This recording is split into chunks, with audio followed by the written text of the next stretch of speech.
దేవుడే నేర్పాడు. ఎందుకంటే తన బాల్యంలో ఉన్న పరిస్థితులను బట్టి దేవుడు అతన్ని ఏ విధంగా కాపాడుతూ వచ్చాడో, ఆ గొలియాతుని జయించడానికి దేవుడు ఏ విధమైన శక్తినిచ్చాడో అవన్నీ ఆయన గుర్తు చేసుకుంటూ వచ్చినవాడుగా ఉన్నాడు. అదేవిధంగా మరీ ముఖ్యంగా గొర్రెల కాపులో ఉన్నవాడిని దేవుడు మరి ప్రజలను కాసే ఒక రాజుగాను చక్రవర్తిగాను చేస్తూ వచ్చిన పరిస్థితులను గుర్తు చేసుకొని ఏం చేస్తున్నాడో పూర్ణమైన హృదయంతో, హాఫ్ హార్టెడ్ కాదు, అయ్యా నువ్వు ఇది చేసి ఉండవచ్చు లేకపోతే లేదు అనలేదు.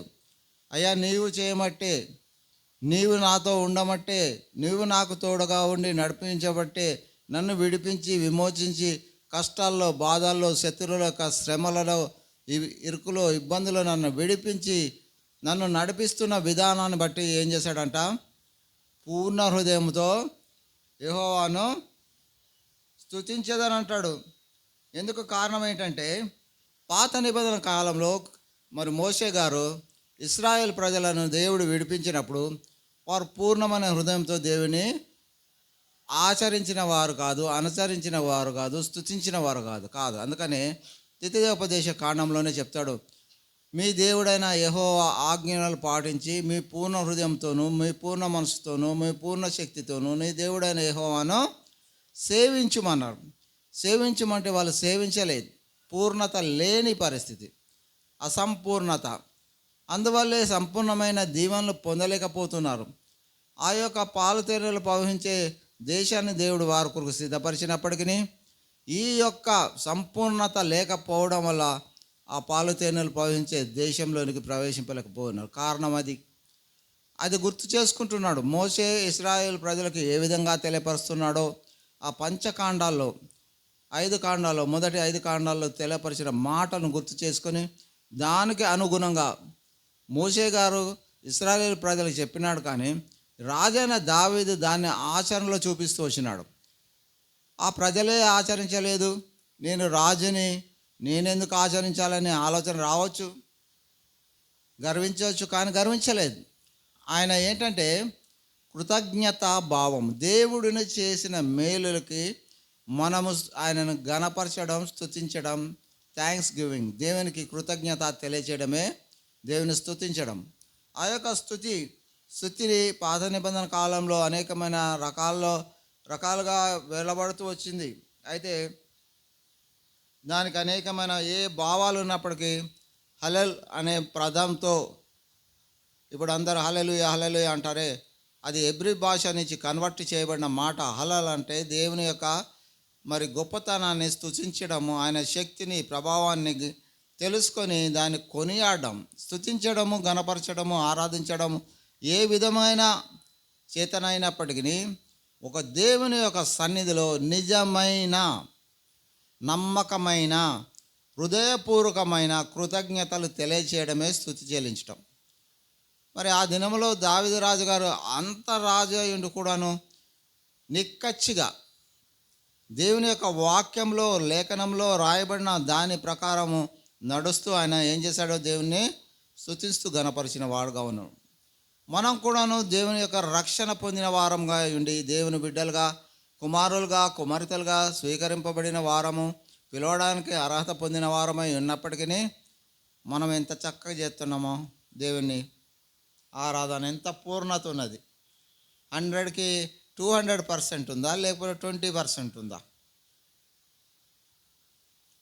ఎప్పుడైతే నిజమైన పూర్ణతతో దేవుని సన్నిధిని మనం స్తుతించేవారుగా ఉంటామో, ఎక్కడ దేవుని యొక్క నివాస స్థలం, తన సురక్షితం ఇచ్చి సంపాదించిన సంఘం మీరు.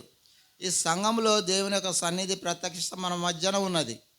ఆయన పైనుంచి చూస్తూ ఉంటాడు.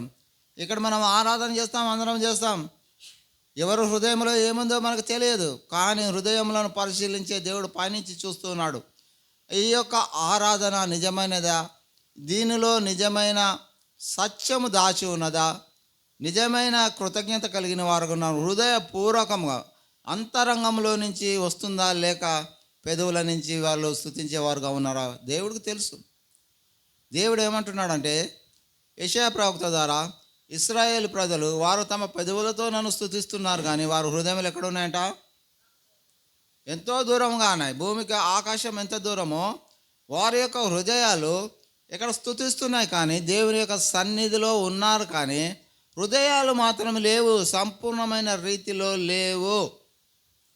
అట్టి పరిస్థితుల్లో మనం దేవుని స్తుతించినా ఆ యొక్క స్తుతి యాగానికి దేవుడు ప్రతిఫలం ఇచ్చేవాడు కాదు.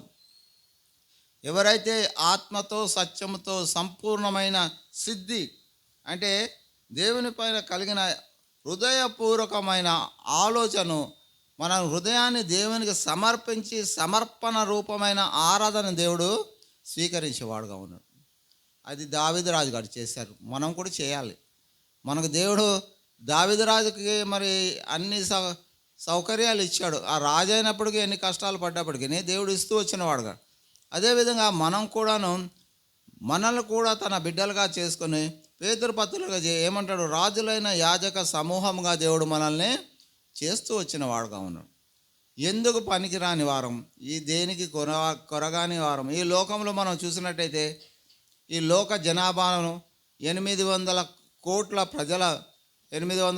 కోట్ల ప్రజల మధ్యలో మన యొక్క స్పెసిఫిక్ గ్రావిటీ, మన సాంద్రత ఎంత అంటే 840 కోట్లు డివైడెడ్ బై 1. అర్థమైందా? ఎంత విలువ వస్తుంది? డెసిమల్ పాయింట్లు 800 కోట్లు వచ్చిన తర్వాత మన విలువ స్టార్ట్ అవుతుంది. అది మన విలువ. కానీ దేవుడు మనకి అత్యున్నతమైన విలువనిచ్చాడే. తన స్వరక్తం చేత కడిగి సంపాదించిన మనం ప్రజలుగా చేసుకున్న ఆ యొక్క దేవుణ్ణి మనం ఆత్మతో సత్యంతో ఆరాధించాలని ఇక్కడ మనం తెలుసుకునవలసిన విషయాలు ఉన్నాయి. ఇంకేమన్నాడమ్మా, నీ అద్భుత కార్యములన్నిటిని నేను వివరించదను.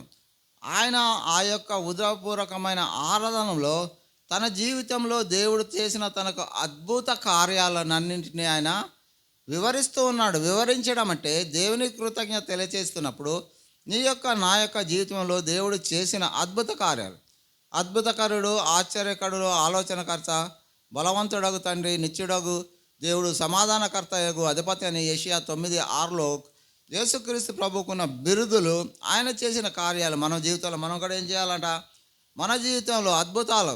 మనం చచ్చిపోయేవాడిని, నన్నైతే నా జీవితంలో 14 సార్లు చచ్చిపోయేవాడిని బతికించాడు. అది అద్భుత కార్యం. నేను నిత్యం దేవుని స్తుతిస్తాను. అందుకే అది గుర్తు చేసుకోవాలా. ఈ దినం మనం జీవించున్నామంటే దేవుని యొక్క వాత్సల్యత మన ఎడతెగగా ఉన్నదని విలాపవాక్యం 3:23లో చెప్తున్నారే. ఆ విధమైన రీతిలో తన యొక్క వాత్సల్యతను, అయ్యా ఇంకా ఎవరైనా రక్షింపబడకపోతే ఈ దినమైన సంపూర్ణమైన రక్షణ పొందుతాడు, ఈ దినమైన వాక్యమిని సంపూర్ణమైన హృదయంతో దేవుని స్తుతిస్తాడని మనల్ని అందరినీ దేవుడు సజీవుల లెక్కలో ఉంచాడు. అది మనం సద్వినియోగం చేసుకుంటే పరలోక రాజ్యంలో ఉంటాం, దుర్వినియోగం చేసుకుంటే ఇక్కడే ఉంటాం.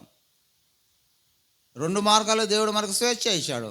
దేవుడు ఎవరిని బలవంత పెట్టేవాడు కాదు. ఇదిగో మీ ముందు 2 మార్గాలు ఉంచాను అంటాడు ఇశ్రాయేల్ ప్రజలతో. అదే మాట మనతో చెప్తున్నాడు.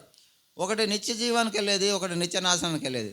నిత్య జీవానికి వెళ్ళాలంటే నీ పూర్ణ హృదయంతో, నీ పూర్ణ మనసుతో నీ దేవుడైన యెహోవాను స్తుతించుము, సేవించుము, ఆయనను గణపరచుము. లేనట్టయితే అవసరం లేదు, ఆ యొక్క పరలోక రాజ్యం నాకు అవసరం లేదంటే పూర్ణత లేకుండా ఆరాధన చేసి సెల్ఫ్ సాటిస్ఫాక్షన్, మనకే కొద్దిగా ఏదో ఏమంటారంటే ఆనందభరితంగా తాత్కాలికమైన సంతోషాన్ని పొందేవారుగా ఉండొద్దు అంటాడు. దేవుడు నిత్యమైన సంతోషాన్ని, నిత్యమైన ఆనందాన్ని ఇవ్వడానికి తన ప్రజలుగా చేర్చుకొని తనతో కూడా ఉండాలని నిరంతరం ఆయన సన్నిధిలో ఉండేవారుగా, రాజులుగాను యాజకులుగాను ఆయన సొత్తైన ప్రజలుగా దేవుడు చేసుకుంటూ వచ్చినాడు. ఆ విషయాన్ని దావీదు రాజుగారు ఎంతో చక్కగా ఎరిగిన వాడుగా ఉన్నాడు. తన జీవితం ముగిసినా కూడాను, ఇక్కడ రాజరికం పోయినా కూడాను ఒక మాట అంటాడు, నా రాజవైన నా దేవా అంటాడు. ఆయనే రాజు. ఆయనకు రాజు ఎవరంటే దేవుడు అంట. రాజులకు రాజు, ప్రభులకు ప్రభు, శక్తివంతమైన సర్వశక్తి గల దేవుడు, సర్వ సృష్టించి పాలించే దేవుడు ఆయనను గుర్తుపట్టాడు. ఆయన రాజరికాన్ని తీసుకొద్ది పక్క పెట్టేశాడు. సామాన్య మానవుడుగా ఏం చేశాడు? రాజవైన నా దేవా, నీ ఆజ్ఞ చొప్పున, నీ చిత్తం చొప్పున నేను నడుస్తాను అన్నాడే. ఈయన ఆజ్ఞ చొప్పున, ఈయన చిత్తం చొప్పున ప్రజలందరూ నడుస్తున్నారే. కానీ వారిని నడిపించడానికి, దేవుని యొక్క చిత్తాన్ని, ఆజ్ఞని పాటించి కొనసాగింపు చూపించడానికి ఒక ఉదాహరణగా మరి దావీదు రాజు గారు ముందుండి నడిపిస్తూ వచ్చిన వాడుగా ఉన్నాడు. మన యొక్క జీవితంలో మన కుటుంబ సభ్యులము పెద్దవారమై ఉన్నప్పుడు మన కుటుంబము దేవుని యొక్క భయము భక్తిలో నడవాలంటే మన తల్లిదండ్రుల మీద, పెద్దవారైతే తాతల మీద, అమ్మమ్మల మీద, నానమ్మల మీద ఆ యొక్క ప్రభావం ఉండాలి. ఒక మార్గదర్శకగా ఉండాలి. దేవుని యొక్క రాజ్యానికి తీసుకెళ్ళడానికి వారి యొక్క బాధ్యత, వృద్ధాప్యంలో వారు చేయవలసిన పని. అదే ద్వితీయోపదేశ కాండం 4వ అధ్యాయంలో తల్లిదండ్రుల యొక్క బాధ్యతలు రాయబడి ఉంటాయి. ఖాళీగా ఉన్నప్పుడు, ఇంటికి వెళ్ళినప్పుడు చదువుకోండి. బిడ్డలని ఏ విధమైన పరిస్థితుల్లో ట్రైనింగ్ ఇవ్వాలో మోషే గారు ఇశ్రాయేల్ ప్రజల పెద్దలకి, తాతలకి, తండ్రులకి చెప్తూ వచ్చిన వాడు కన్నా అది బాధ్యత మనం స్వీకరించాలి. మనం రక్షింపబడినప్పుడు మన పూర్ణ హృదయంతో, పూర్ణ ఆత్మతో దేవుని స్తుతించేవారుగా అంటే చిన్నపిల్లలు కూడా స్తుతించడానికి ప్రయత్నిస్తారు. మన ఆరాధన కన్నా, మన స్తుతి కన్నా చిన్నపిల్లల యొక్క ఆరాధనను, స్తుతులను దేవుడు ఎక్కువగా ఆశించేవాడుగా ఉన్నాడు. అయితే దానికి కారణం ఏంటంటే మనం చేస్తే దేవుడు ఆరాధన అంగీకరించాడా, చిన్నపిల్లలు చేస్తేనే అంగీకరిస్తాడా అని అనుకోవద్దు. ఎవడైనాను నూతన జన్మ పొందినవాడైతే వానిలో పాత జీవితము, మరి పెద్ద వయస్సు ఉన్నప్పుడు లోక సంబంధ విషయాల్లో అనేకమైన దురాలోచనలు, దుష్కార్యాలు, ప్రవర్తన, నోటి మాట, చూపులు అన్నిట్లో తేడా ఉన్నప్పుడు వాడు ఎంత పెద్దోడైనా ఒకటే. ఎప్పుడైతే చిన్న పిల్లలను నా యొద్దకు రానియమన్నాడో, పరలోక రాజ్యం వీరిదే అని ఆ శిష్యులతో దేవుడు ఎందుకు చెప్పాడంటే, చిన్నల పిల్లల యొక్క మనసులో ఏ కల్మషం కానీ, ఏ దోషము కానీ, ఇతరులను హింసించాలి, ఇతన్ని కొట్టాలి, ఇతన్ని ద్వేషించాలనే కోరిక ఉండదు. అందుకే చంటి పిల్లల యొక్క దేవుడు ప్రార్థనలు, కృతజ్ఞతలు కోరేవాడుగా ఉన్నాడు. నీ యొక్క, నా యొక్క జీవితంలో మరి మనం మారుమనసు పొందిన తర్వాత, మరి చంటి పిల్లల హృదయం కలిగిన వారంగా చేయబడిన తర్వాత ఆ యొక్క పరిస్థితిలోనే మరి ఆ పాత వాటిని అన్ని వదిలేసి కొత్త జీవితాన్ని దేవుడు ఇచ్చినప్పుడు ఆ నూతనమైన చంటి పిల్లల స్వభావం కలిగిన వారుగా మనము ఆరాధించే దేవుడు ఎలాంటి నిష్కలంకుడో, నిర్దోషియో, ఎవరిని ద్వేషించకుండా ఉండేవాడో ఆ విధమైన స్థితిలో ఉండమంటున్నాడు. ఆ విధమైన స్థితిలో ఉండి దేవుడు చేసిన కార్యాలను, మనం చేసిన కార్యాలు కదా ఇక్కడ ఏమంటున్నాడు, యెహోవా నీ అద్భుత కార్యములన్నిటిని నేను మనమేం వివరిస్తాం, సాధ్యమైన మంతుకు దేవుని వాక్యాన్ని పక్కకు పెట్టేసి ఇప్పుడు ప్రస్తుతం జరిగేటివన్నీ అవే. తన యొక్క గొప్పతనము, తన యొక్క పేరు, కీర్తి, ప్రతిష్టలు గురించి చెప్తూ ఉంటారు. నిజమే, ఎన్నో కార్యాలు దేవుడు చేసి ఉండొచ్చు. చేసినప్పుడు దేవునికి కృతజ్ఞత తెలియజేయాలి. కానీ నేను ఇలా చేశాను, అలా చేశాను, అలా చేశాను అంటే అలాగే ఉంటుంది. నువ్వు చేస్తూనే ఉంటావు, చూస్తూనే ఉంటావు, ఇక్కడే ఉంటావు. దాని పర్యవసారం అంతే. దేవుని నామానికి రావలసిన ఘనతను దొంగిలించిన వారుగా ఉండకూడదని చెప్తున్నాడు. నేను ఈ స్థితిలో ఉన్నానంటే నీ యొక్క కేవలం అద్భుతమైన కార్యాలే. గొర్రెల కాపు నుంచి నన్ను ప్రజలను కాసే ఒక రాజుగా చేసావంటే అది ఒక అద్భుత కార్యం అని చెప్తూ వస్తున్నాడు. నా కుటుంబ సభ్యులందరూ నన్ను వెలివేసి అడవిలో పడేసినప్పటికీ సమూయేలు ప్రవక్త ద్వారా నన్ను ఏర్పాటు చేసుకున్న అదొక అద్భుతమైన కార్యం. మరి ఆయన ఇక్కడ సమూయేలు గారు వాళ్ళ ఇంటికి వెళ్ళినప్పుడు ఇతను ఉన్నాడామా, దావీదురాజు ఎక్కడ ఉన్నాడు ఏనా, ఏజీబీఎస్ చేస్తాడా, అడవిలో వారికి ఉన్న కొద్దిపాటి పశువులను, గొర్రెలను కాస్తూ ఉన్నాడే. దేవుడు అతని మీద దృష్టి ఉంచిన వాడుగా ఉన్నాడు. దేవుడు అంతరంగాన్ని చూసేవాడు కాడు. పెద్ద కుమారుని చూసినప్పుడు సమూయేలా నువ్వు మోసపోతున్నావు, ఈడు కాదు నేను గొర్రెని, ఇంకొకడు ఉన్నాడు పిలిమంటాడు. అది అద్భుతమైన కార్యం కాదా?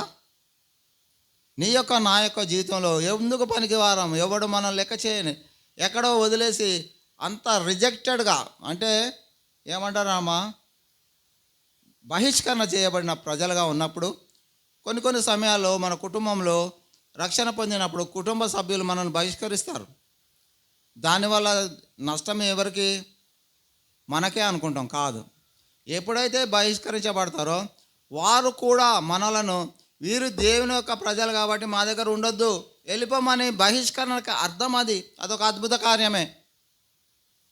ఆ విధమైన రీతిలో ఎన్నో బహిష్కరణలు, ఎన్నో బాధలు, ఎన్నో వేదనలు సొంత కుటుంబంలోనే ఎన్నో కష్టాలు పడుతూ వచ్చినాడు దావీదు. అబ్షాలోము తన రాజ్యాన్ని నాశనం చేసి ఆయన ఆధీనము చేసుకోవాలని చూస్తూ వస్తాడు. కీర్తన 3వ అధ్యాయంలో తన యొక్క బాధలను వేదనను దేవునికి మొరపెట్టుకుంటున్నాడు. మొరపెట్టుకొని ఏమంటాడు? 3వ అధ్యాయం 12వ వచనంలో చూడండి, ఒక అద్భుత కార్యం గురించి అక్కడ చెప్తాడు. 3వ అధ్యాయం 12వ వచనం. కీర్తన 3వ అధ్యాయం 12వ వచనం. 7 సారీ 7వ వచనం చదవండి.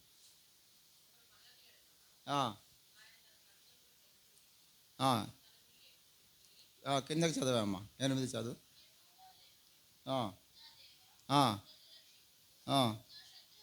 ఏమంటున్నాడు? తన కష్టకాలంలో దేవునికి తన కుమారుడు ద్వారానే, తన రాజ్యంలో ఉన్నవారి ద్వారానే వ్యతిరేకమైన పరిస్థితి వచ్చినప్పుడు, దేవుని యొక్క సన్నిధిలో ప్రార్థిస్తూ విలపిస్తూ వచ్చినప్పుడు అక్కడ జరిగిన, కిందకి చదవండి, అలాగే చదవండి. నా శత్రువులందరినీ ఏమన్నాడు? నా శత్రువులందరినీ, నేను రాజు కదా, దవడ ఎముకల మీద నేను కొడతానన్నాడమ్మా. నీవే నాకు సహాయకుడు, నీవు నా పక్షం నుండి యుద్ధం చేసేవాడు, ఇశ్రాయేలు ప్రజలకు భయపడవద్దు. నిర్గమ 14:14 మీరు కేవలం వేచి ఉంచి చూడండి, మీ పక్షంన యుద్ధం చేసేవాడు యెహోవా అని వాగ్దానం చేసావే. ఆ వాగ్దానం గుర్తు చేసుకున్నాడు. ఇంకేమన్నాడమ్మా? దుష్టుల కన్నులు విడగొట్టువాడవు నువ్వే. అది చూసావా, రక్షణ యెహోవాది. అది అద్భుత కార్యం.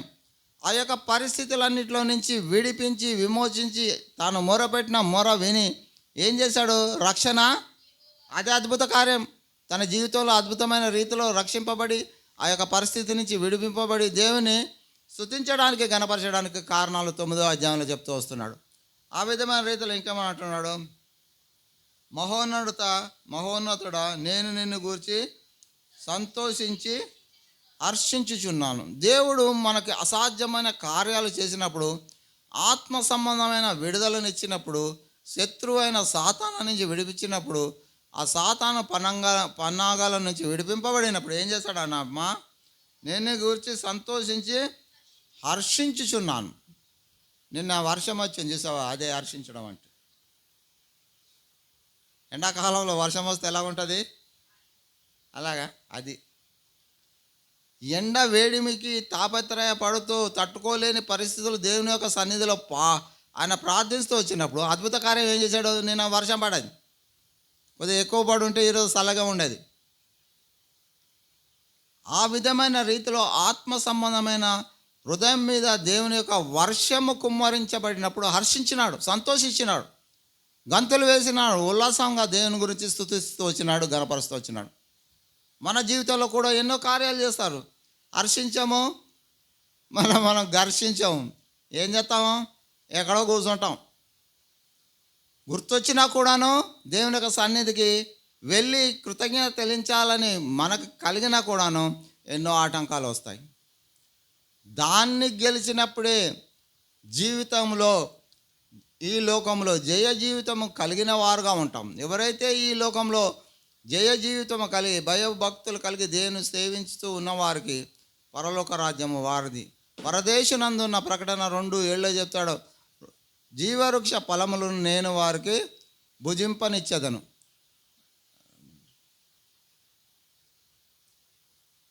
జీవవృక్ష ఫలములను నేను భుజింపనిస్తాను అంటాడు. దేవుడు పర్మిషన్ ఇస్తాడు. జీవవృక్ష ఫలము అనగా ఏంటంటే, ఆ యొక్క ఫలము భుజించిన వాడికి మరణము ఉండదు, నిత్య జీవమే. ఆకలి, దాహము, దప్పి, వెలుతురు ఏది అవసరం లేదు. క్రీస్తు ప్రభువే ఆ యొక్క వెలుగుగాను, గొర్రెపిల్లయే ఆ యొక్క పైలోకంలో పరలోకంలో వెలుగై ఉన్నాడు, నిత్యమైన వెలుగు. మనకి ఉదయం సూర్యుని వెలుగు వస్తుంది, సాయంత్రం చీకటి అయిపోయింది. అది అలాగే ఉండదు, నిత్యం వెలుగే, 24 hours వెలుగే. క్రీస్తు యొక్క వెలుగులో మనల్ని ఉంచేవాడుగా ఉన్నాడు. చీకటి జీవితంలో మనం బ్రతికిన మనలను తీసుకెళ్ళి ఎక్కడ పెడుతున్నాడు? నిత్యమైన వెలుగులోనికి మనల్ని నడిపించేవాడుగా ఉన్నాడు. అందును బట్టి మనం దేవుని స్తుతించాలి. ఈ లోకంలో మనం ఎంతసేపు ఏం చేస్తామంటే, అయ్యా నా ఆరోగ్యం బాగలేదు, బాగు చేసినావు, వందనాలు. సంతోషమే. ఆరోగ్యం శరీర సంబంధమైన ఆరోగ్యం టెంపరీ, తాత్కాలికమైనది. దాని లెవెల్ ఎంత ఉంటుందంటే మ్యాక్సిమం 80 ఇయర్స్, 80 సంవత్సరాల వరకే దాని యొక్క ఉపయోగం ఉంటుంది. 80 సంవత్సరాల తర్వాత ఈ శరీరానికి ఆరోగ్యం ఉన్నా లేకపోయినా లోకం వదిలినప్పుడు ఆత్మ నిరుత్సాహమైన పరిస్థితిలో అంతరంగ పురుషుడు బలపరచకుండా పరలోకానికి వెళ్ళపడం మనం. అంతరంగ పురుషుడు, పౌలు అదే చెప్తాడు, బాహ్య పురుషుడు క్షీణించినప్పటికీ నా యొక్క అంతరంగ పురుషుడు దినదిన అభివృద్ధి చెందుతున్నాడంట దేవుని యొక్క సన్నిధిలో. మన యొక్క జీవితంలో బాహ్య పురుషుడు బలహీన పడుతున్నప్పుడు అంతరంగ పురుషుని మనం ఎంతగానో బలపరిచేవారుగా ఉన్నాం. బలపరచాలంటే ఏం చేయాలా? బలమైన దేవుని యొక్క శక్తిని, ప్రభావాన్ని ఎరిగి ఆయన స్తుతించి ఘనపరిచి ఆరాధించే వారంగా ఉంటే దాన్ని చేయగలిగే వారుగా ఉంటాం. మరి శరీరము కేవలం నిష్ప్రయోజనమైంది. మనం చనిపోయిన తర్వాత మన్న అనేది వెనకటి వరనే మంటికి చేర్చబడుతుంది. ఆత్మ తాను అనుగ్రహించే దేవుని యొక్కకు వెళ్ళాలంటే ఆత్మ సంబంధమైన బలం లేకుండా దేవుని యొద్దకు మనము వెళ్ళలేము. ఎప్పుడుంటుంది ఆత్మలో బలం? నిజమైన దేవుణ్ణి, శక్తివంతమైన రీతిలో శక్తి వంచన లేకుండా దేవుని స్తుతించి ఘనపరిచి ఆరాధించేవారు, యథార్థమైన వారు ఎవరైనప్పటికీ దేవుని యొక్క నిత్య రాజ్య వారసులుగా అవుతారు. ఇది పాత నిబంధన గ్రంథంలో దావీదు రాజు గారి యొక్క ఒపీనియన్. ఇంకా కొత్త నిబంధనలోకి మనం వద్దాం. హెబ్రీయులకు రాసిన పత్రిక చూడండి.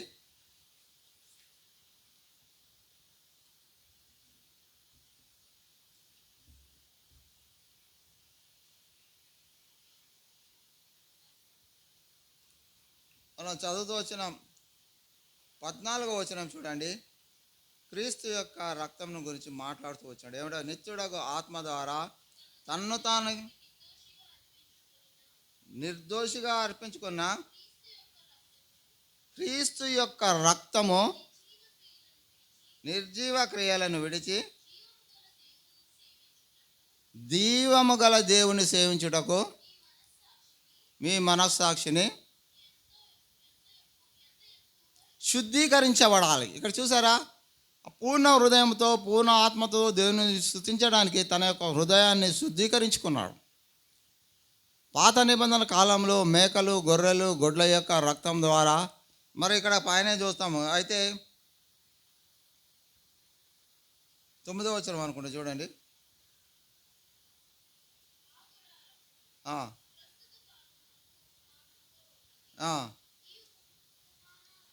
ఉపమానముగా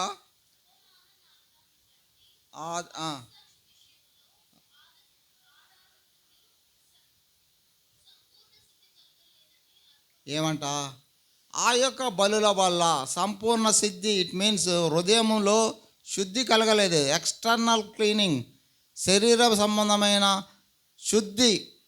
పాపాలు చేస్తే పాపములకు పరిహారంగా యాజకుడు ఆ పాపం చేసిన వాడికి బలి అర్పణలు చేసి చూపించేవాడు. నువ్వు ఈ చేసిన ఈ పాపానికి ఈ బలి అర్పించాలి ఇలాగ చెప్పు. కానీ అలాంటిది ఏమీ లేదు. నూతన నిబంధన కార్యంలో దేవుడైన యెహోవా కుమారుడైన క్రీస్తు ప్రభుని ఏకైక బలియాగం ద్వారా ఏం చేస్తున్నాడంట? నిర్జీవ క్రియల నుంచి మనల్ని విడిపించేవారు. నిర్జీవము అనగా లోక సంబంధమైన జీవం ఉన్నంత వరకే జీవించే దాని గురించి మాట్లాడతాం. నిర్జీవము. ఇక్కడ మనం నిర్జీవం అయినప్పుడు మనము ఇక్కడ ఈ భూమి మీద మన ఉశ్వాస నిశ్వాసాలు వదిలి చనిపోయినప్పుడు పరలోకానికి వెళ్ళాలి. కానీ మన క్రియల వల్ల, నిర్జీవ క్రియల వల్ల మనం పరలోకానికి వెళ్ళలేకపోతున్నాం. అందుకని ఏమంటాడు? నిర్జీవ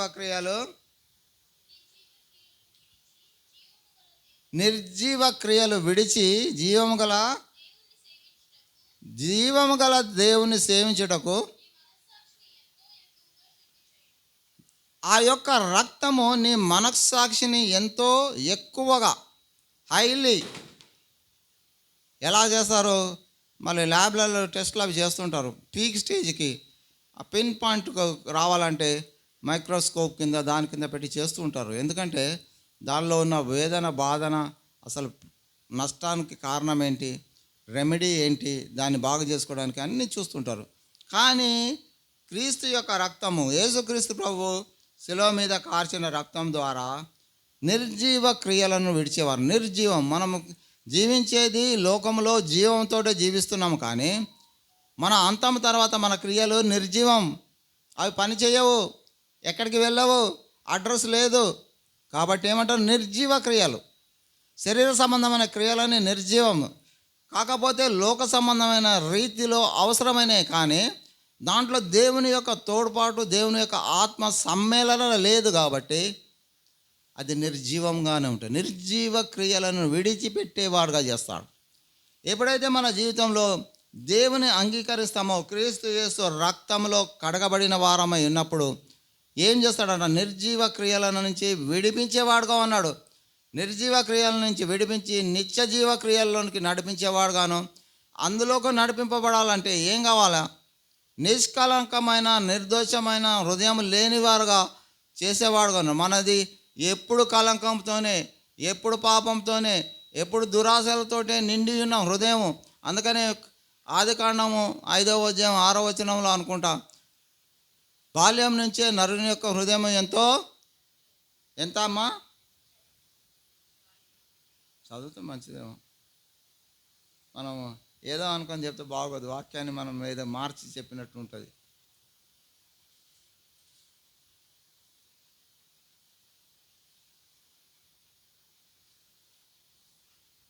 ఆదికాండము 5:6 అంతేనా? లేకపోతే 6:5 అమ్మా? 6:5 క్షమించండి. 6:5 నరుల చెడుతనము ఎక్కడంట? దేవుడు తాను సృష్టించిన భూమి మీద మనిషిని సృష్టించింది కూడా దేవుడే, కానీ ఆయన గొప్పతనం కన్నా ఎవరు గొప్పతనం అమ్మా? నరుల చెడుతనము ఎలాగుందంట? భూమి మీద దేవుని కంటే గొప్పగా ఉందంట. అని ఏం చేశాడు ఆయన? అది చూసి ఏమన్నాడు?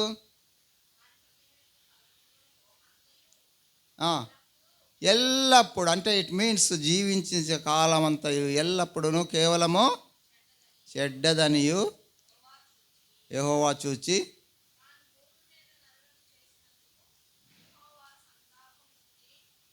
అది సంతాపము నొంది అని అక్కడ రాయబడ్డది. వీళ్ళు చేసేవాళ్ళు దాన్ని మార్చి యెహోవా సంతోషం నుండి అని చదువుకునే వాళ్ళు కూడా ఉన్నారు. సంతాపానికి సంతోషానికి తేడా తెలియని పరిస్థితిలో జీవిస్తున్నాం మనం. దేవుడు మనతో ఉండాలని, ఆయన మనకు తోడుగా ఉండి, మన దగ్గరగా ఉండి, స్వయంగా మన యొక్క కష్టాలని, బాధల్ని చూడాలని ఏదైనా తోటలో ఆదాము హవ్వలను పెడుతూ వచ్చిన వాడుగా ఉన్నాడు. అయితే వాళ్ళు కూడా తప్పు చేస్తూ వచ్చిన వారుగా ఉన్నాడు. అయితే అక్కడి నుంచి 6వ అధ్యాయం వచ్చేసరికి నరుల ఆ యొక్క సంతతి నుంచి వచ్చిన ప్రతి ఒక్కడు కూడాను ఎలాగున్నాడమ్మా? ఆలోచనలు ఎలాగున్నాయి?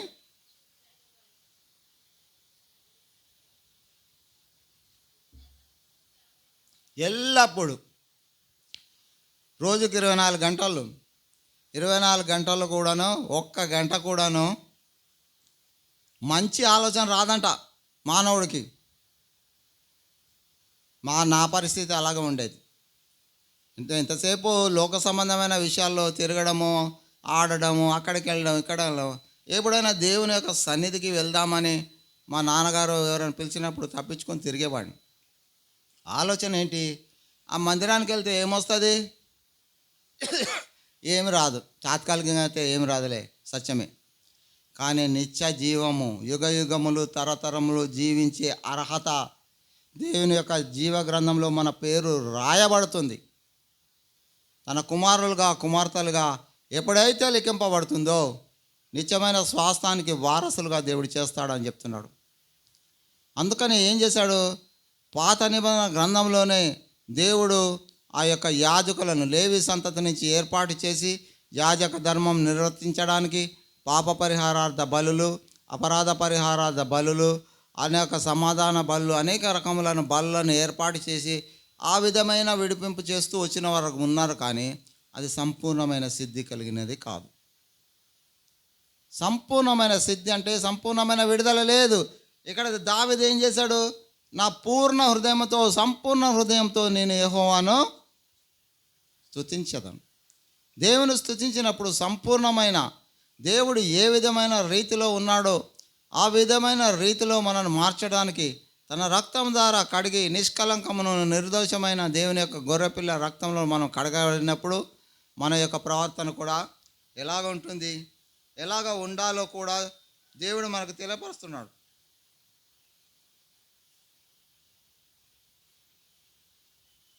అయితే ఇది ఎవరికి వస్తుందంటే యోహాను 1:12 చూస్తాం. మనం ఏం చూస్తాం? తను ఎందరైతే అంగీకరించారో వారిని అందరినీ తన కుమారులుగాను కుమార్తెలుగాను స్వీకరిస్తాడు. కానీ అది కాదు ముఖ్యం. 13వ వచనం చదవండి, దాని కిందది.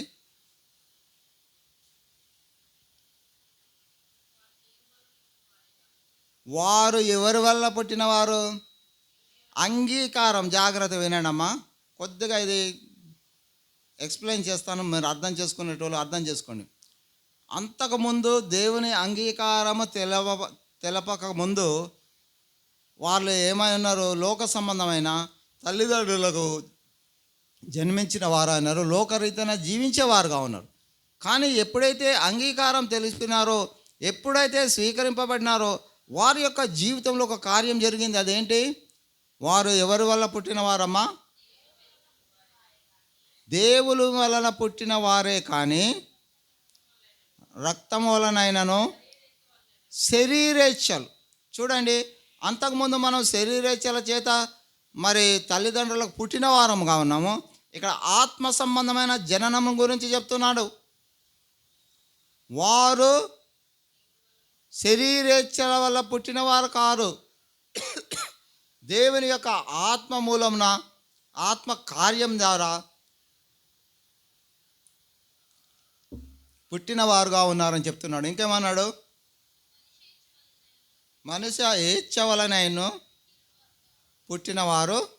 ఇప్పుడు మనం దేవుని బిడ్డలైనప్పుడు, అంతకుముందు పరిస్థితి నిజంగానే తల్లిదండ్రులకు పుట్టినవారం శరీరేచ్ఛలతోటి మనసు ఇచ్ఛతోటి పుట్టినవారమే, అందరంతే.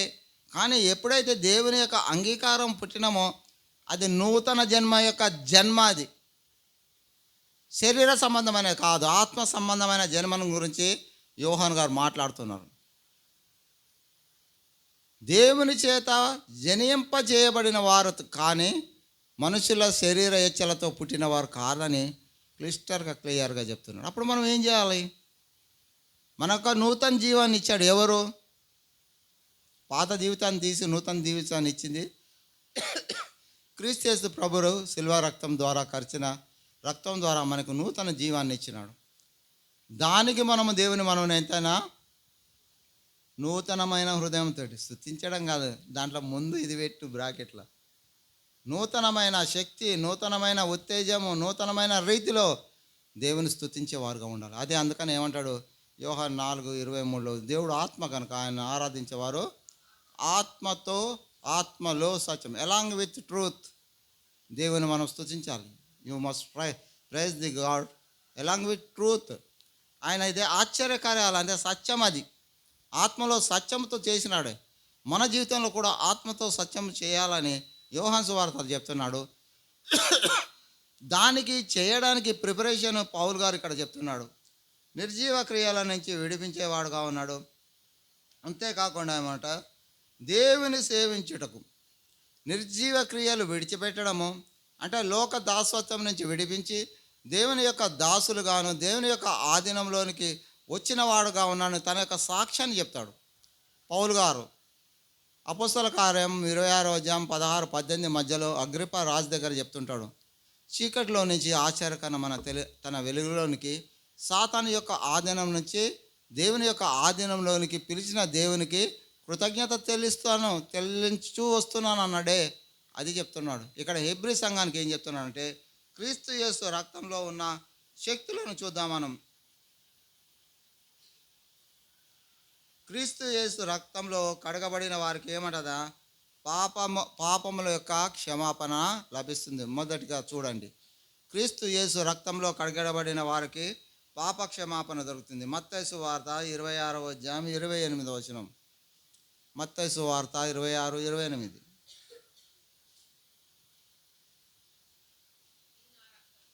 ఆ, చదవమ్మా. ఇది నా రక్తము. క్రీస్తు ప్రభు ఆయన పరిస్థితి ఎలాగైపోయిందంటే తన సిలువలో కార్యము ఎందుకు చేశాడో, ఆ రక్తాన్ని ఎందుకు చిందించాడో ఇక్కడ తన శిష్యులకే చెప్పవలసి వస్తుంది. ఇది నా రక్తము అనగా పాప క్షమాపణ నిమిత్తము అనేకుల కొరకు చిందింపబడుతున్న, అక్కడ చిందింపబడిన అని లేదు, చిందింపబడుతున్న. Till today that is going on. ఈ దినం కూడా ఆయన యొక్క సిలువలో చిందించిన రక్తం ఇంకా కొనసాగుతూనే ఉంది. ఎవరికైతే పాప క్షమాపణ కావాలని కోరేవారు ఉంటారో ఆయన యొద్దకు వస్తే, ఆయన రక్తముల దగ్గరకు వస్తే పాప క్షమాపణ దొరుకుతుందని చిందింపబడుచున్న నిబంధన రక్తం. ఆ నిబంధన ఏంటంటే చిందింపబడిన రక్తంలో కడగబడిన వారితో దేవుడు ఒక కొత్త నిబంధన చేస్తాడు. వారిలో నూతనమైన ఉత్తేజాన్ని, నూతన ఆత్మని, నూతన శక్తిని, అంతరంగ పురుషుడికి శక్తిని ఇచ్చి ఆ శక్తితో శక్తిగల దేవుడిని ఆరాధించడానికి, పూజించడానికి శక్తినిచ్చేవాడు. శిలువ కార్యంలో కార్చిన రక్తం వల్ల మొట్టమొదటిగా ఏం జరిగిందమ్మా? అందరికీ రక్షణనిస్తాడు. ఇంకా ఎవరైతే రక్షణ పొందలేదో వారి కొరకు కూడాను చిందింపబడుతూనుంది.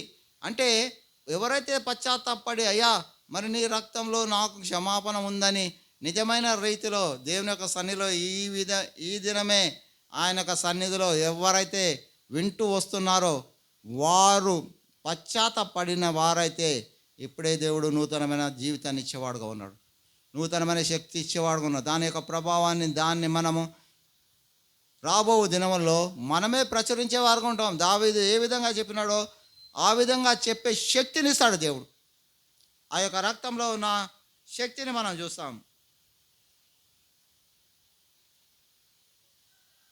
అంతేకాకుండా ఏమంటాడు, రెండోదిగా మనం చూస్తే సాతాను యొక్క అపవిత్రమైన శక్తుల అధికారంలో ఉండి విశ్వాసులను ఆయన విడిపించడానికి ఆ యొక్క శిలువలో తాను కార్చిన రక్తము క్రయధనము ద్వారా చెల్లించుతూ వచ్చిన వాడుగా ఉంటాడు. అదే మనం చూస్తాం. అపోస్తల కార్యం 20:28 అదే చెప్తాడు. మరి లూకా గారు అదే చెప్తాడు. అపోస్తల కార్యం రాసిన డాక్టర్ లూకా గారు ఏమంటారు, తన స్వరక్తం ఇచ్చి సంపాదించిన వారిని ఒక సంఘంగా దేవుడు ఏర్పాటు చేశాడు. ఇదే సంఘం. ఏమంటున్నాడు, శక్తిని, ప్రభావాన్ని సాతాను యొక్క శక్తుల నుంచి విడిపించి తన స్వరక్తం ఇచ్చి ఒక సంఘాన్ని సంపాదిస్తూ ఆ సంఘంలో మన సభ్యులుగా ఉంచడానికి దేవుడు ఇష్టపడుతూ వచ్చిన వాడుగా ఉన్నాడు. అంతేకాకుండా ఏమంటున్నాడు, ఆ యొక్క రక్తము చిందించడానికి కారణము ఎఫెసీలకు రాసిన పత్రిక 1:7 చూడండి. ఎఫెసీలకు రాసిన పత్రిక 1:7.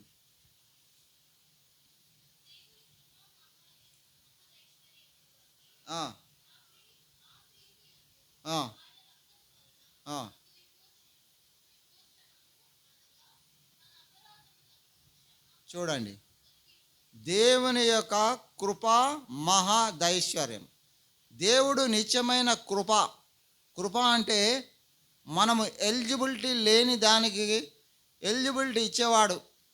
మనకి పాపం వల్ల వచ్చి జీతం మరణము నాశనమే. కానీ దేవుని యొక్క రక్తంలో కడగబడిన వారమైతే ఆయన పరలోకానికి తీసుకెళ్తాడు. అది ఆయన కృప ద్వారానే జరుగుతుంది. మరి పౌలు గారు ఆ యొక్క కృప ద్వారానే నేను ఆ సాతాను యొక్క ఆధీనం నుంచి దేవుని యొక్క ఆధీనంలోనికి వెళ్ళానని సాక్ష్యం చెప్పగలుగుతూ దేవుని స్తుతిస్తూ గణపరుస్తూ వచ్చిన వాడుగా ఉన్నాడు. ఆ విధమైన రీతిలో ఏమంటున్నాడు, మళ్ళీ ఒకసారి చదవమ్మది నెమ్మదిగా.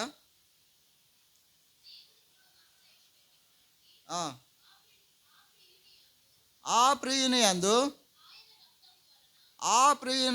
ఆయన రక్తం వలన మనకు విమోచన ఎలా కలిగిందో తన యొక్క సాక్ష్యాన్ని హెబ్రీ సంఘాన్ని చెప్తున్నాడు పౌలు గారు.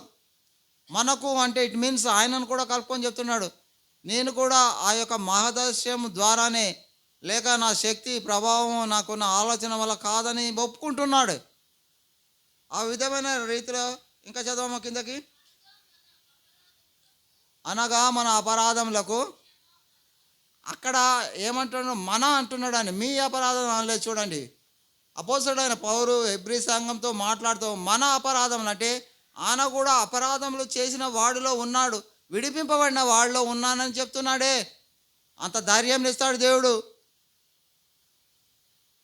దేవుని యొక్క రక్తంలో శుద్ధీకరింపబడినప్పుడు నిష్కలంకమైన మనస్తత్వాన్ని ఇచ్చేవాడు కాదు.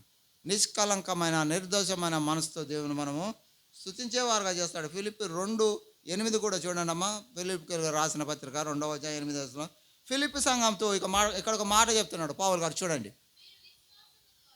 మీరు విశ్వాసం ద్వారా కృపచేతనే, అంటే ఆల్రెడీ అక్కడ రక్షింపబడి ఉన్న ఫిలిప్పి సంఘంలో ఉన్న వారికి కూడా చెప్తున్నాడు, మీరు విశ్వాసం ద్వారా కృపచేతనే, దేవుని యొక్క కనికరము, కృప, దయ, దాక్షిణ్యము వలనే తండ్రి అయిన దేవుని కుమారుని పంపించి శిలువ కార్యం జరిగించి ఆ రక్తంలో కడగబడి శుద్ధీకరింపబడినారు. దీనిలో నీది నాది శక్తి గొప్పతనం ఏది లేదని దేవుని కీర్తించమంటున్నాడు. ఏమన్నాడమ్మా? అది దేవుని యొక్క వరము. అదే మరి ఏమంటాడు? 1 కొరింథీయులకు రాసిన పత్రిక 1:18 అనుకుంటా, చూడండి. దేవుని వరాన్ని గురించి అక్కడ కొరింథీ సంఘానికి ఎలా చెప్తున్నాడు చూడండి. 1 కొరింథీ 1:18 అనుకుంటా, చూడండి అమ్మా. సిలువను గూర్చిన వార్త ఏమంట? నశించుచున్న వాడికి వెర్రితనముగా ఉన్నది. ఏమై ఉన్నది? అది దేవుని యొక్క శక్తి. రక్షింపబడడానికి మనం రక్షింపబడుతున్నాం, కానీ మన స్వయం శక్తి వల్ల కాదని కొరింథీ సంఘాన్ని చెప్తున్నాడు. దేవుని యొక్క గొప్పతనాన్ని చెప్తున్నాడు, తన గొప్పతనాన్ని ఇక్కడ చెప్పలేదు. ఆ విధమైన రీతిలో కొరింథీ సంఘానికి, రోమా సంఘానికి ఆయన రాసిన 14 సంఘాలకి ఒక్కొక్క రీతిలో చెప్తూ వచ్చినాడు. గలతీ సంఘానికి చెప్తున్నాడు 2:20 ఏమని చెప్తున్నాడు చూడండి. గలతీ సంఘానికి ఒక మాట చెప్తున్నాడు. గలతీలకు రాసిన పత్రిక 2:20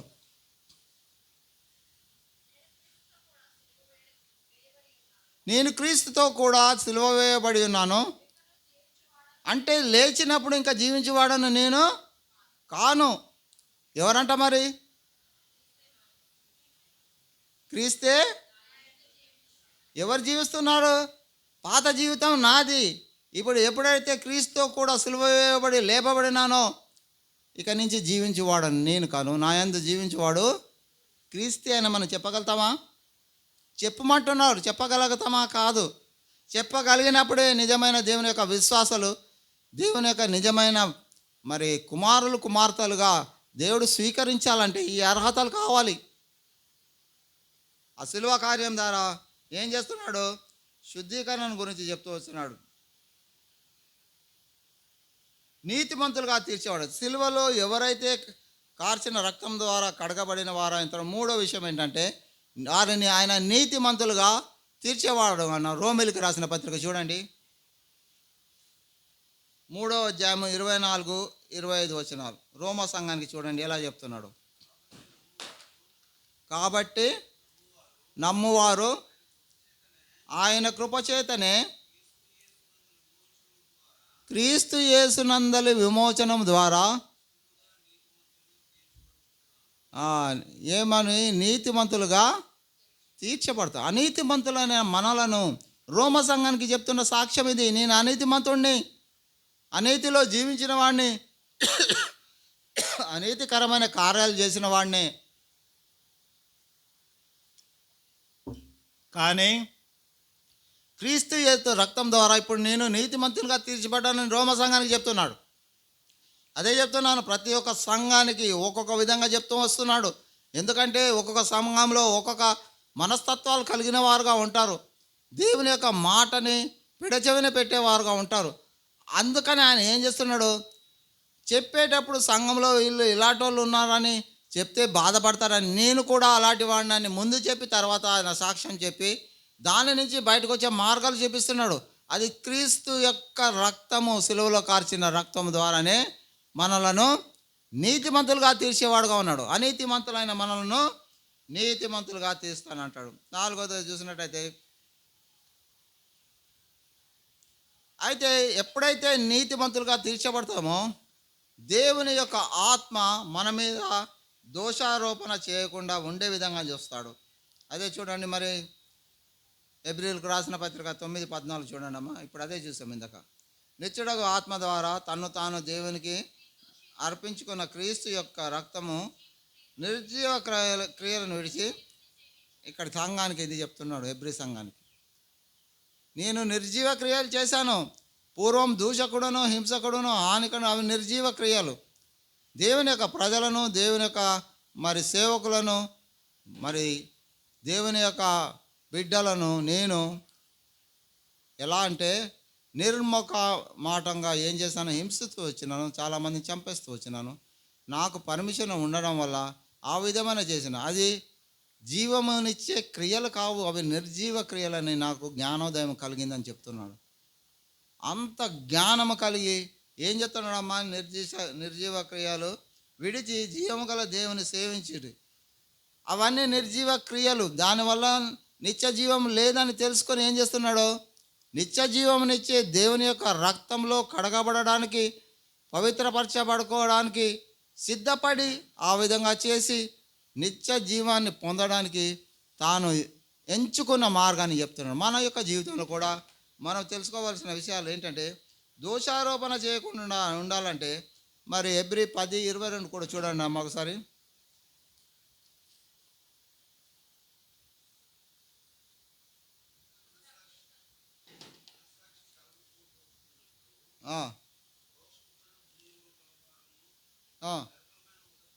ఏమంటాడు? మనస్సాక్షికి కల్మషము తోచకుండానట్లు ప్రోక్షింపబడిన రక్తం అంటే సిలువలో కార్చిన రక్తము. ప్రతిదినం క్రైస్తవుడు అనేవారు ఏం చేయాలంట? ప్రోక్షింపబడిన రక్తములో ప్రోక్షింపబడాలంటే దేవుని యొక్క వాక్యం చదివితే, వాక్యంలో దేవుని యొక్క ఉద్దేశాలు, దేవుని యొక్క తలంపులు, ఆలోచనలు సమస్తమును దాచబడి ఉన్నాయి.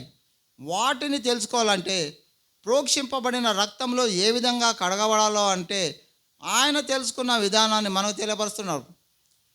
ఇప్పుడు చదవండి, అది 10వ వచనం. మనస్సాక్షికి కల్మషం తోచకుండానట్లు ప్రోక్షింపబడిన గలవారును నిర్మలమైన ఉదకతో స్నానం చేసి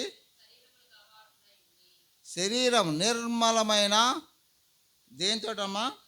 ఉదకం అనగా ఎఫెసీయులకు రాసిన పత్రిక ఇదే 5వ అధ్యాయం 27వ వచనం అనుకుంటా. ఉతక స్నానం అంటే వాక్యం అనే దేవుని యొక్క నీరు ద్వారా ఉతక స్నానం. ఇక్కడ హృదయానికి స్నానం చేసిన తర్వాత ప్రోక్షింపబడుతుంది. To purify the internal parts, లోపట అంతరంగంలో ఉన్న వాటిని స్నానం చేసిన తర్వాత మనం పౌడర్లు వేసుకుంటాం. ఏమేమి వేస్తాం? ఎందుకమ్మా? నిన్ను అడుగుతాను లేదు, అందరిని అడుగుతాను. ఏదో మంచి సువాసన రావాలి ఎక్స్టర్నల్గా. అబ్బో వీడు వెళ్తుంటే స్నానం చేయలేదు కంపొత్తుందంటే వాడు స్నానం చేసినవాడు ఒక బాటిల్ అయితే స్నానం చేయడు 3 బాటిల్ వేసుకుంటాడు. ఎందుకంటే ఆ వాసన బయటికి పోకుండా ఉండడానికి. ఎంతకాలం చేస్తావు?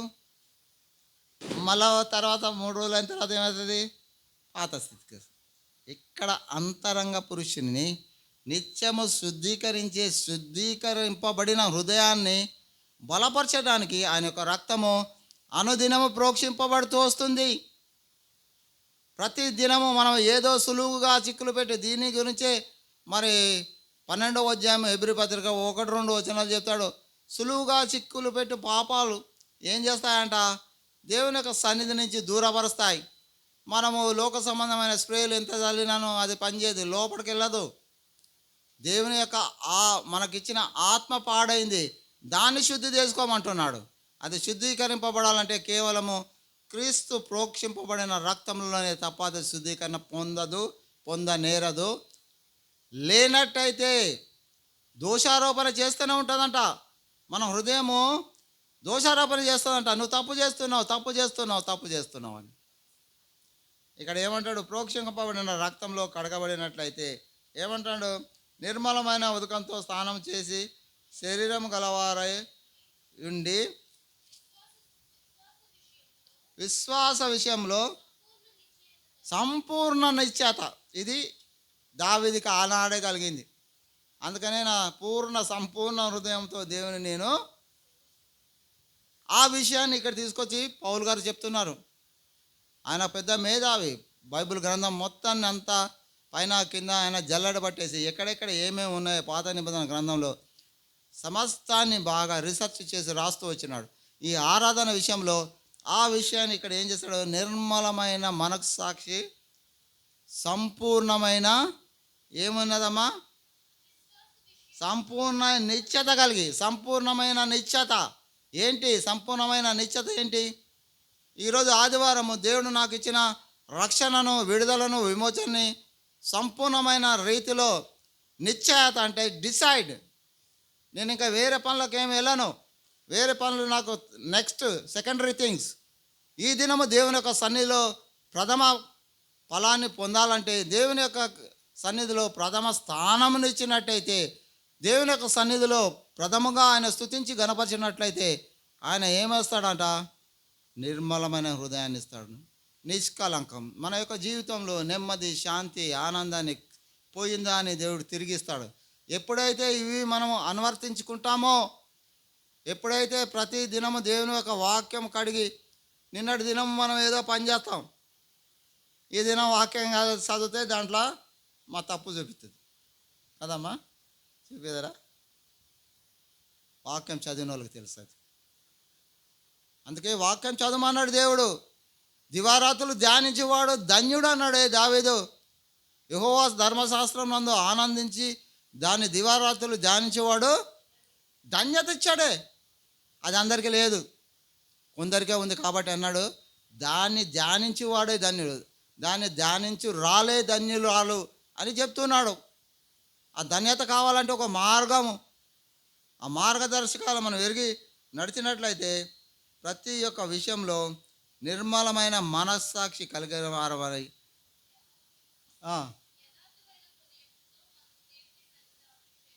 ఏం చేస్తామంట, ఇది ఆత్మతో సత్యంతో దేవుని ఆరాధించడం, యథార్థమైన హృదయంతో మనం దేవుని యొక్క సన్నిధానము చేరగలుగుతాము, ధైర్యం వస్తుంది.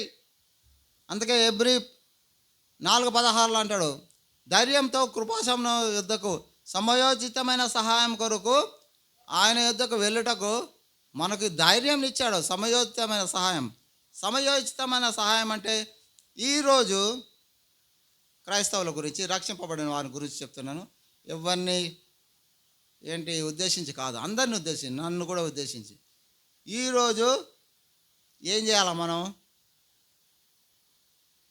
దేవుని యొక్క సన్నిధికి వెళ్ళాలి, దేవుని స్తుతించాలి, కనపరచాలి. మన ప్రథమ బాధ్యత ఏంటి? ఆదివారం క్రైస్తవులది. నిజమైన రక్షణ పొందిన వారికి ఒక సమయం వస్తుంది, నువ్వు అక్కడికి వెళ్ళొద్దు,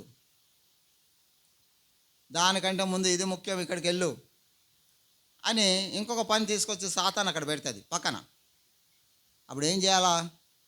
ఈ రెండును ఇక్కడ పక్క పెట్టి దేవుని యొద్దకు పోవాలి, సమయోచితమైన సహాయం కొరకు. అయ్యా, నీ సన్నిధికి వెళ్ళి నేను స్తుతించి కనపరచడాన్ని, ఆరాధించడానికి డిసైడ్ చేసుకున్నాను, ఈ ఆటంకం వచ్చింది, మీరే తప్పించండి అని ఒకసారి ప్రార్థన చేయండి.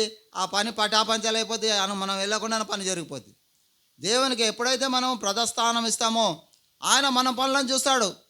మనం ఆయనను ప్రేమించేవారుగా ఉంటే ఆయన మనల్ని ప్రేమించేవారుగా ఉంటాడని సొలొమోను రాజు సామెతల గ్రంథం 8:17 చెప్తాడు.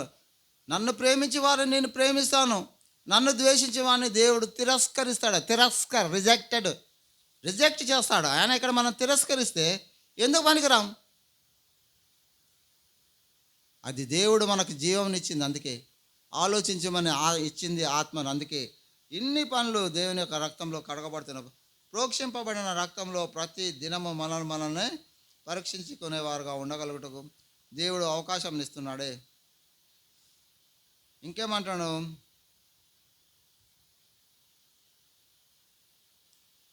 రాబో ఉగ్రత నుంచి తప్పించడానికి కూడా క్రీస్తు యేసు రక్తంలో కడిగబడిన వారికి. ఐదవదిగా, రాబో ఉగ్రత అనగా దేవుని యొక్క రెండవ రాకడలో.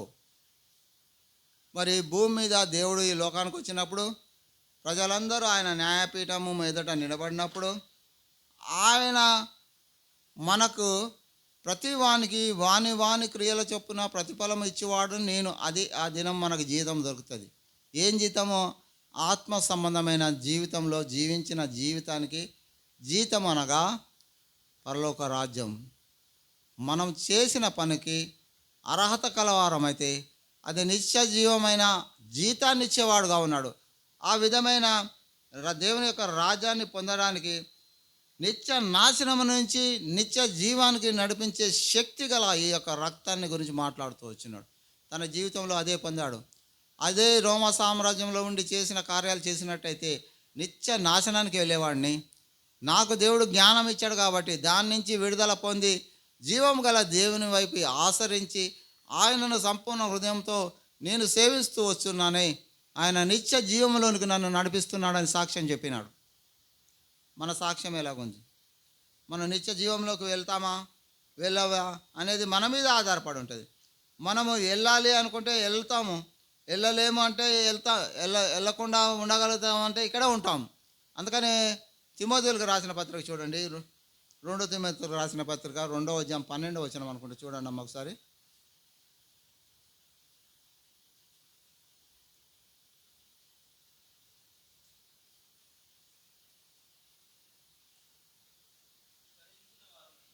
సహించిన వారమైతే ఏం చేస్తారంట?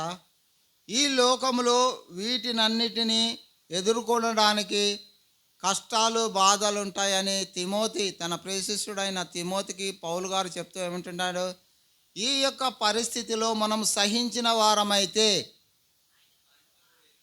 ఆయనతో కూడా ఏలికలు, అంటే పరలోక రాజ్యంలో ఆయన యొక్క కుడిపార్శ్వంలో, అక్కడ మనం చూస్తాం, పేతురు పత్రికలో చెప్తాను ఏమంటాడు? రాజులైన యాజక సమూహంలో ఏలికలుగా మనల్ని చేస్తానంటే ఆ విధమైన పరిస్థితిని కోల్పోతున్నారు. కేవలం కారణం ఏంటంటే క్రీస్తు రక్తంలో కడగబడిన వారికి ఉన్న వనరులు చూపిస్తూ వచ్చినాడు. ఆయన పొందినవాడుగా ఉన్నాడు. ప్రతి ఒక్క సంఘానికి ఒక్కొక్క విధంగా సాక్ష్యం ఇస్తూ వచ్చినాడే. ఎందుకు ఆయనకేం పని పాటలేదమ్మా? ఆయన ఆల్రెడీ క్రీస్తు శకము 62వ సంవత్సరంలో చిరస్సేదనం చేయబడ్డాడు, హతసాక్షిగా మార్చబడ్డాడు. మరి ఇవి రాయకుండా ఉంటే తన యొక్క జీవితంలో తాను పొందిన శక్తిని, ప్రభావాన్ని మరి ప్రజల ఎదుట నేను నిన్ను ఘనపరచదను అని చెప్తున్నాడే దావీదు. దానికి రెఫరెన్స్ ఇదే. తాను వెళ్ళిపోయినా కూడాను ఈ యొక్క గ్రంథంలో గ్రంథస్థం ఎందుకు చేయించాడంటే, ఇప్పుడు ఆయన ఉన్నాడమ్మా పౌలు గారు? ఫోన్ చేసి మాట్లాడదామా? మాట్లాడు. 2000 సంవత్సరాలు అయిపోయింది దగ్గర. ఆ దినంలోనే ఆయన నిజమైన పశ్చాత్తాపాన్ని గురించి, దేవుని యొక్క రక్తంలో ఉన్న శక్తిని గురించి తెలియపరుస్తూ వచ్చినాడు. అంతేకాకుండా ఏమంటున్నాడు? నిర్మలమైన మనస్సాక్షిని దయచేసి ఏమంటున్నాడు? ఏలికలుగా చేసేవాడుగా ఉన్నాడు. ఇందాక మనం చూసింది అదే. ప్రకటన గ్రంథము ఓపిక కలిగి ఉండాలి. కష్టాలు రావని లేదు, వస్తాయి, ఖచ్చితంగా వస్తాయి. ఇంకా దేవుని దగ్గరికి వెళ్దామంటే ఇంకా ఎక్కువ కష్టాలు వస్తాయి, ఎక్కువ ఆటంకాలు వస్తాయి. మనం బయలుదేరగానే ఇంకొక ఆటంకం ఎదురొచ్చి ముందే కూర్చుంటుంది. నువ్వు పోతావా, నన్ను దాటుకొని వెళ్ళిపోతావా అని అడుగుతుంది. వెళ్ళిపోతానని చెప్పాలి మనం. ఏం చేయాలమ్మా? వెళ్ళిపోతాను, నువ్వు కాదు ముఖ్యం, నాకు అది నిత్య రాజ్యం కావాలంటే నేను నిన్ను దాటే వెళ్ళిపోతాను. నీకేమైనా పని ఉంటే చెప్పు, వచ్చేటప్పుడు కనబడు, చూస్తానని చెప్పండి. నా జీవితంలో నేను అట్లాగే ఎన్నో పనులు చేశాను. ఎన్నో వేదనలు, బాధలు, అవన్నీ పండుకుంటే నిద్ర పట్టేది కాదు. ఒక సహోదరుడు సాక్ష్యం చెప్పాడు, ఇప్పటికి బతికే ఉన్నాడు. ఆయన 2 కిడ్నీలు ఫెయిల్ అయిపోయినాయని 2000 సంవత్సరంలో. ఈ దినం కూడా బతికే ఉన్నాడు. దేవుని యొక్క వాక్యం చెప్తున్నాడే. 25 సంవత్సరాలు బతుకుతున్నాడంటే కేవలము అన్నం ఇంత ఉంటుందమ్మా, టాబ్లెట్లు ఇన్ని ఉంటాయి. ఏంటన్నంటే దీంతోనే అన్న జీవించేది. చాలా విచారకరమైన విషయం ఏంటంటే, మేము గాజువాకలు ఉన్నప్పుడు ఆ బ్రదర్ దగ్గరికి వెళ్ళేది, కొత్తగా వచ్చినప్పుడు వైజాగ్కి. ప్రతిరోజు ప్రార్థన చేసేటోడు, అయ్యా నేను నీ చిత్తమై రేపు బతుకుంటే నా పిల్లల్ని చూసుకోవడానికి. ఎంత వేదనతో ప్రార్థన చేసేవాడంటే ఈ దినం కూడా దేవుడు అతన్ని కాపాడుతూ వచ్చినాడు. అతన్ని ఒక సాక్షిగా వాడుకుంటున్నాడు దేవుడు. దేవుని ఎరగని వాడు, అన్యుడు, పూజలు పునస్కారాలు చేసేవాడు, బ్యాంక్ మేనేజరు, ఆ బ్యాంక్ మేనేజర్ పనిచేస్తున్నప్పుడు అగ్రికల్చర్ ఏరియాలో తిరుగుతున్నప్పుడు ఆయనకి మరి ఈ లోన్స్ అవి శాంక్షన్ చేయాలంటే ప్రాక్టికల్గా ఫీల్డ్ మీదకి వెళ్ళాలి. ఆ విధమైన పరిస్థితుల్లో ఆయన వెళ్తూ వెళ్తూ ఆ కెమికల్ రియాక్షన్స్ తోటి లంగ్స్ పాడైనాయి, కిడ్నీస్ ఫెయిల్ అయినాయి. ఆయన దేవుని యొక్క మహిమను కనపరచడానికి ఇంకా బతికే ఉన్నాడు. ఇప్పుడు కావాలంటే అడ్రస్ ఇస్తే మాట్లాడండి. గాజువాకలో ఉంటాడు దివేకర్ రాయ్ గారని. ఆయన దేవుని ఎరిగిన వాడు కావండి. ప్రోక్షింపబడిన రక్తంలో ప్రతి దినము కడుక్కుంటాడంట. అందుకే దేవుడు అతడు మామూలుగా ఒక 2-3 సంవత్సరాలు బతకడం గొప్ప అంతేనామా? ఒక 5 సంవత్సరాలు 2 కిడ్నీలు ఫెయిల్ అయితే 5 సంవత్సరాలు బతకాలంటే ఒక 10 లక్షల మందులు వాడాలి, ట్రీట్మెంట్ చేసుకోవాలి. కానీ ఆయనకి దేవుని కృప వల్ల మామూలుగా గవర్నమెంట్ ఇచ్చిన టాబ్లెట్సే ఇంకా బతికే ఉన్నాడు. ప్రతి సంవత్సరం ఆయనతో నేను మాట్లాడతాను. ఈ సంవత్సరం మాట్లాడలేదు, వెళ్ళాలి, పర్సనల్గా వెళ్ళి కలవాలి. ఎందుకంటే అలాంటి దైవజనుల యొక్క ఎక్స్పీరియన్స్, దేవుడు వాళ్ళ జీవితంలో ఏ విధంగా తోడుగా ఉన్నాడో కొన్ని అనుభవాలు నేర్చుకోవాల్సి ఉంటుంది. నేర్చుకొని ఆచరించేటైతే మనకు కూడా దేవుడు మన జీవితాన్ని ఎక్స్టెండ్ చేసేవాడు. ఎక్స్టెండ్ చేశాడు కదా అని మన ఇష్టానుసారమైన తిరగడానికి కాదు, ఎగరడానికి కాదు, ఆనందించడానికి కాదు. దేవుని యొక్క సన్నిధిలో ఆనందిస్తూ దేవుని ప్రజలను ఆనందింపజేయవలసిన కార్యాలను తెలుసుకొని తెలియపరుస్తూ ప్రజలను దేవుని యొక్క రాకడ సమీపంగా ఉన్నది కాబట్టి వారిని ఉత్తేజపరిచి దేవుని యొక్క రాకడలో ఎత్తబడేవారుగా తమ్మును తాము సిద్ధపరచుకునేవారుగా చేసే కార్యాల గురించి చెప్పవలసిన బాధ్యతలు చూస్తూ వచ్చినాం. మనం చూసినాము. ఇప్పుడు ఎన్ని విషయాలు చూసినామమ్మ కొత్త నిబంధన గ్రంథంలో?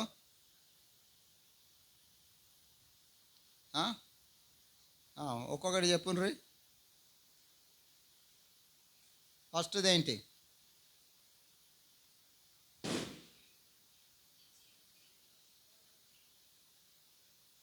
ఫస్ట్ పాయింట్లో ఏం చెప్పాను? దేవుని యొక్క సిలువలో కార్చిన రక్తం ద్వారా ఏమి జరిగింది?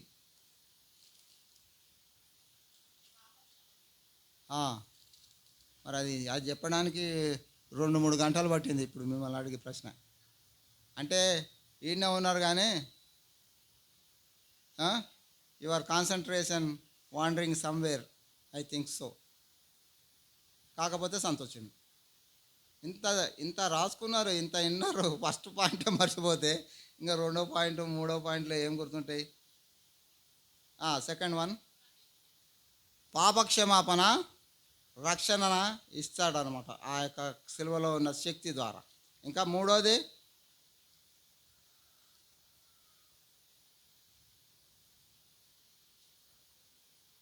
నువ్వే రాసినవరను.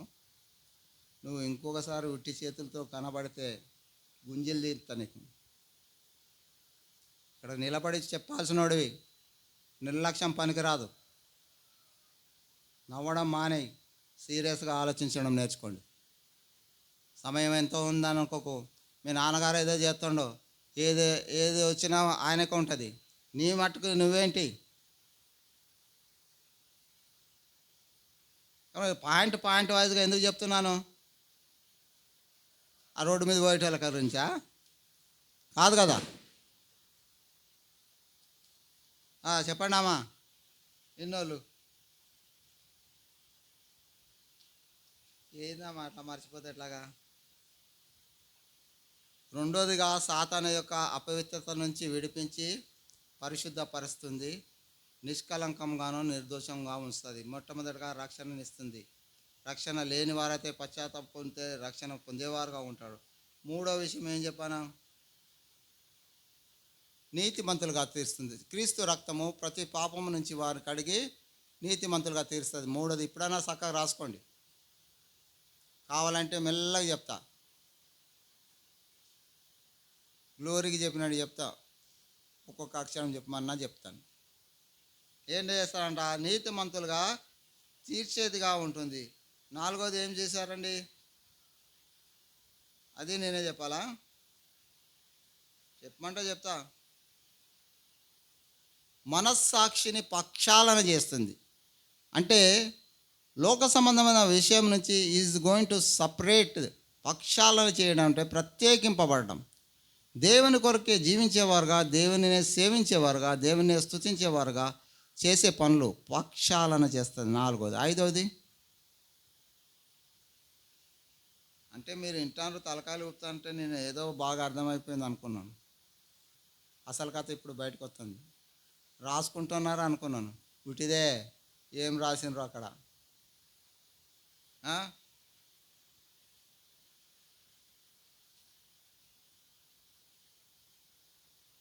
ఎవరైతే దేవుని నమ్మిన వారుగా ఉన్నారో వారిని అందరినీ పరిశుద్ధపరచు, దేవుని యొక్క రక్తము పరిశుద్ధపరచబడిన వారు పరిశుద్ధ దినములో దేవుని పరిశుద్ధమైన రీతిలో ఆరాధించడానికి, ఆత్మతో సత్యంతో ఆరాధించడానికి సిద్ధపడ కలుగజేస్తారని చెప్తే ఇంతగానం అర్థం ఎవరు రాసుకోలేదు.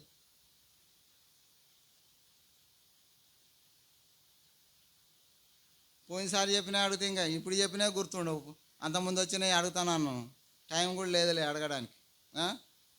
రాసుకుంటే మీకే గుర్తుంటుందమ్మా. దేవునితో మీరు డైరెక్ట్గా మాట్లాడవచ్చు. దేవుడు మీతో మాట్లాడతాడు.